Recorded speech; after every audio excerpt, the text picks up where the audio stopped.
Pilu gagal dorong ke laut, Rohingya diisolasi di bibir pantai sejak 6 hari.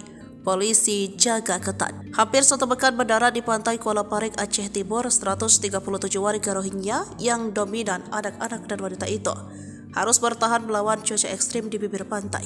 Sebab warga sekitar yang gagal mendorong kapal kayu ke lautan kini mengisolasi dan tidak mengizinkan mereka bergeser ke daratan dengan alasan keamanan. Jadilah mereka kini bertahan hampir 6 hari di bibir pantai dan dijaga ketat aparat keamanan. Selain mencegah mereka melarikan diri, juga untuk keamanan mereka. Warga pun tidak tega dan tetap memberikan bantuan buat mereka, terutama makanan sehari-hari. Kecik Kampung Kuala Parik Syahrial Abdullah dilansir dari Serambi News 8 Februari 2024 mengatakan, yakni akan mengembalikan imigran Rohingya ke laut jika sudah siap. Sejauh ini mereka tetap memberikan makanan dan obat-obatan sebab ini merupakan kesepakatan diambil dari musyawarah masyarakat kampung yang meminta mereka untuk segera dipindahkan dari Kuala Parik.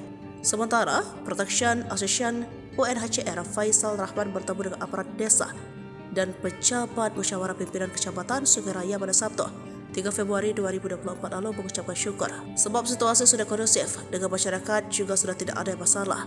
Sementara imigran Rohingya ditampung di Kuala Parik dulu. Kapolres Tamadar Aceh Kombes Pol Fahmi Irwan Ramli melalui Kasih Humas Ibda Trisna Zunaidi mengatakan terus melakukan pengamanan gabungan dengan Polsek jajaran di gedung BMA.